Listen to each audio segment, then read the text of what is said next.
you had mentioned something to me that I had never heard before, and you said superpowers, and you mentioned it.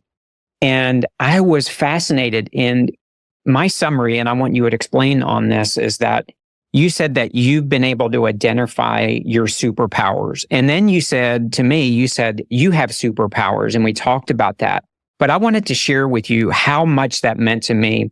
Is we went on a little trip with our daughter, our son-in-law, and my son and my wife, and we were all together over dinner. And I asked them that question, what do you think your superpowers are? And we let everyone ask, or we let everyone tell what we thought the person's superpowers were. And basically, we were giving them confidence about what we saw in them. And it was a very emotional conversation with being able to lift somebody up. But I need you to talk about this superpower thing, because it's so real. And tell us about when you identified them and what they are for you. And then what do you do with that knowledge? Wow, further, I love that story. Wow, that gave me the chills. I'm going to take you back to a place that I don't talk about often, but it was 2 of the best years of my life.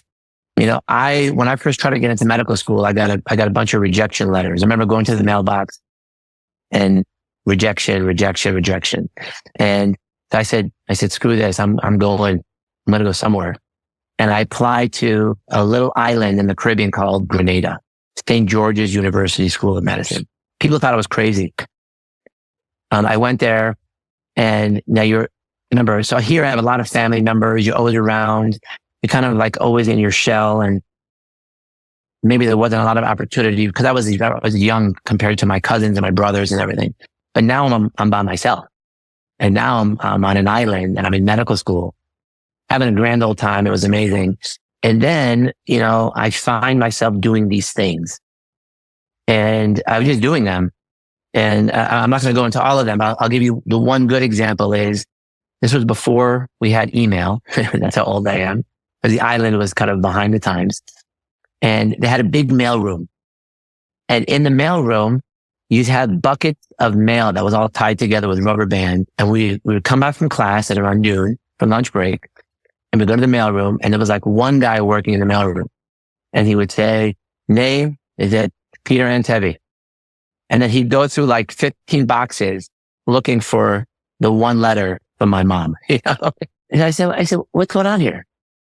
So I went to the head of the school, and the school was built out of an old motel right on the water. It was a very old motel, but beautiful scenery. And there was one very dilapidated room. And I said, we're not using that room. He said, no. I said, do me a favor. Can we break down the outside wall, put a glass that has an opening thing here? We'll get a copy machine. We'll make little slots so everyone's got their own little mailbox, and we'll hire all the spouses of the students who have nothing to do all day long. And we'll charge money for faxes and, all this kind of stuff. And literally within a week, they broke down the wall. They made the thing. We're selling coffee. We're doing all that stuff, all out of the mail. And for me, it was I just did it. Right. Yeah. And so that's kind of one example that I found myself coming up with these ideas. Okay. And just kind of making them happen. I became the class president of my medical school. People said, hey, you should run for president. Okay. And they voted for me. So I had no idea what I was doing at the time. But what I recognized is that I could take these concepts or ideas, and I could make them very simple for people to understand, and I could convince some people to do some things. And so that's kind of what I realized is my superpower. I could take a very complicated problem, whether it be pediatric medication dosing, pediatric resuscitation, whatever that is, and I can kind of create something or create a knowledge base so that people said, I can do that.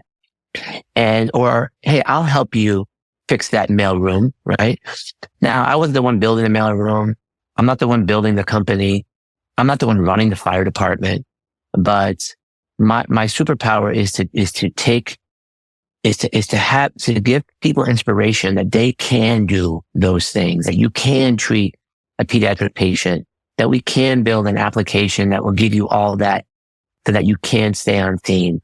And so that's what there's a very few things that I do very well. And then I do a lot of things really badly.